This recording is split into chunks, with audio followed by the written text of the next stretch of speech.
Hey, what's up, Diecast race fans? Welcome back to the Lord's Racing League, and it's time for the British Are Coming tournament. Yeah, we made an agreement with Middlesea for being on the show and helping us out to host a British tournament showcasing the premium quality of the British manufacturers. That's right, and we had a bunch shipped in from around the continent and even from across the pond.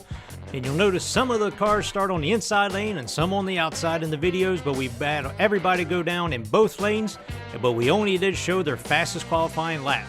So let's head to the top of the mountain and see how fast these British cars are. And first up on the track, we have Harry driving for Essex Boys in their beautiful orange metallic McLaren Speedtail, weighing 49.51 grams. Oh yeah, it's a pretty car. Sounds good too. Let's see what kind of time he gets off. Takes off pretty smooth. His outside lane obviously was his fastest lap, which a lot of them do just because of the fact that it helps him set up for turn 2. Looks like he's getting down there pretty smooth, staying up around the rim, staying off the wall a little bit. Not really kicking it out. It's got good control. Look at that thing flying out, coming out of turn 5, coming to the line. Whoa. Starts off with an 8.75, 8.75. Great lap. Let's see where that keeps him at. Well, right now he's first. Yeah, it gets him up to the top of the line, but let's see if he stays there. Oh boy, we got Chauncey from Stoop Fish Racing driving his Jaguar D-Type, weighing 55.6 grams. It's a very iconic car. It's pretty neat. Yeah, definitely one of a kind. Very cool. Loving it there, old Stupid Fish. Let's see what kind of time this thing pulls out. Gets to the inside. Ooh. Oh, he pulls up to the outside. It helps him out and sets him up for turn 2. Coming through turn 3, nice and smooth. Losing the back end. He's going to lose a second or two off of that, or a tenth of a second. Oh, he's having some control problems coming out of there. Coming out of turn 5, drifts the back end. Comes in at 930. I think he's a little bit faster, but he's having a problem keeping that rear end underneath him, it looks like. Yeah, buddy. Well, he's placed second on there, but we're just beginning. Let's see who we got next. We have Dutch Vanderschiff from Dutch Clutch Racing, I love that name, driving his McLaren Solus GT, only weighing 33 grams. Yeah, not very heavy. He's got a lot of aerodynamics. Let's see if that keeps him down into the ground. Takes off. He's on the inside lane, was his best one also. Keeping it nice and smooth. Let's see if he pulls out. He does. Oh, man, look at that. It's like got really good control. Coming out of turn 3. Oh, he loses it back in just a little bit. It might be a little bit tight. Yeah, it does the same thing coming out of turn 4, coming down turn 5. What's his time going to be? A little bit slower than 930. I think maybe the weight, not having enough weight, might be hurting him on this one. Slow and steady wins the race? Well, you can only hope as long as there's somebody fast pushing you. There you go. I like that. Let's see who the fast car ends up being. Maybe get behind him, gets him a little help. Good thing we're rotating the cars. Well, next up we got Shoddy, something like that. Shoddy. From Neckel Racing, weighing 51.5 grams, driving his Aston Martin. That's a nice looking car. Oh yeah, pretty detailed. Love the paint job and all the details going on with that one. Outside lane obviously is going to be the better one for him. Takes off nice and smooth, dives to the inside. Doesn't look like he's got very high speed going up on there. Something tells me I don't know if he's dragging a little bit on his ground effects, because those things are made to be low and fast. This one right here, he's definitely getting it up. Coming out of turn 5. See if he can beat. Coming through the line though on the slower side of things. You beat the 11th second. That's all that matters, right? Well, yeah, at least you beat the 11th second. Not that we had a cutoff or anything like that. But unfortunately, that's going to be pretty far down on the list. Sweet car. I just think it might need a little bit more height, or I don't know, a little more weight. Well, let's see who's going to be next. Ooh, one of my favorites, J-Bo from Dog Squad Racing, driving his Aston Martin 177. Only weighing about 52.9 grams. I'm pretty sure a lot of these racers are going to be putting their weight at the highest they can, because it's not too high. Yeah, well, it's the effect of gravity. More weight, faster you go. But yeah, J-Bo always sends us in some sweet cars. This is only a second one. Love the paint scheme. It looks like he's going pretty fast. Look at that thing. Not even kicking it out at all. Riding right down here. This is going to be a fast time. Coming to the line at 8:32. You know what? I take back everything I just said about weight. Apparently, it doesn't really matter how far up, as long as you got what it takes to handle the car and the skill. The skill really helps. You got to have some control as well as the speed, because I've seen a few of them going too fast, hit the wall, and spin out. So next up, we have Lone Star from Live Young Diecast driving his Jaguar I-Pace, just about at the max weight limit, 54.88 grams. Yeah, I was waiting to see if we are going to have a few of these I-Paces coming in here. Beautiful two-tone paint job that old Lone Star hooked us up with. Oh, yeah. Takes off on the outside. Look at that. Oh, Whoa. He loses the back end. That's going to definitely slow him down. He's going backwards. That wing's going. Oh, he's driving all over the Oh, place. man. Unfortunately, I have a feeling he's going to be a little bit faster, but on this one, he is definitely going slow. Coming down to the line. Oh, does a big 180, turns Whoa. around.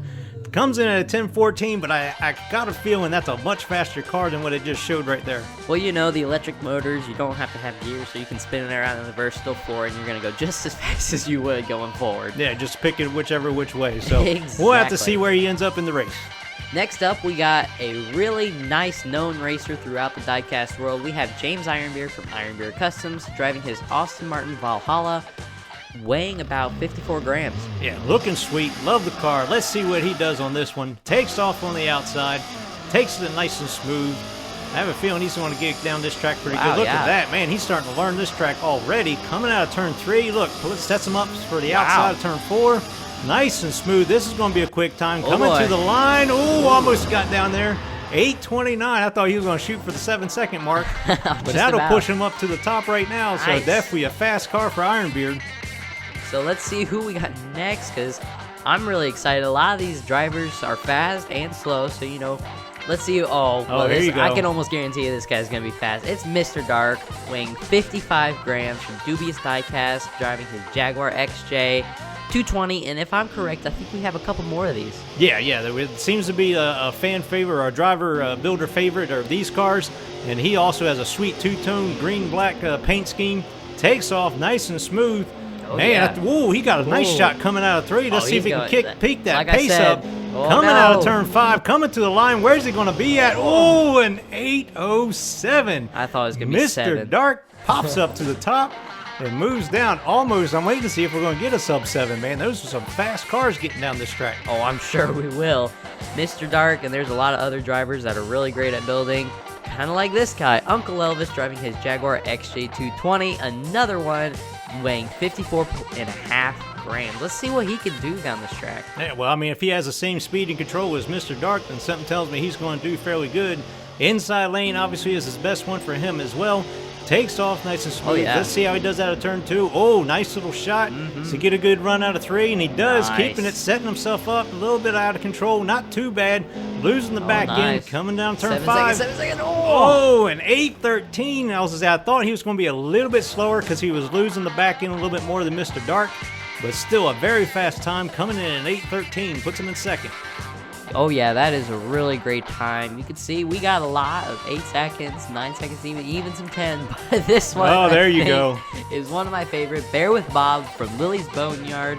It's a Triumph, so I think this is a one-of-a-kind, but it's only 47 grams. So here's to hoping it's got some really good aerodynamics. Well, he doesn't have a windshield, so I don't know. Bear's sticking pretty far up there. Let's see how good of a driver Bear is. Whoa, Whoa. whips it up out of 2. He is moving. I think he's got a Oh, heavy wow. foot in that little Triumph. Bob, I see why he's laid back because, man, he is getting flown back there as fast. He's coming to the Oh. line. 807. Bear can drive. That's all I got to say. Yeah, but he's got a Bob with him. So we'll have to see. You have to keep Bob down, keep the aerodynamics. Exact same time as Mr. Dark, but he's going to be pushed down into second. So let's see who's up next. We got Farrell Patrick with Farrell Mods driving another Jaguar XJ220, weighing 53.9 grams, almost 54. Again, a pretty heavy car. Yeah, and he's got those big eyes on the front to be able to see better where he's going. So let's see Yeah. how good he does on this one. His time looks like it's better on the outside. He's taking off, kicks it down, Not hits too the wall shabby. a little bit, not too bad, but he's coming. Oh, man, he got a good boost coming up out of 3.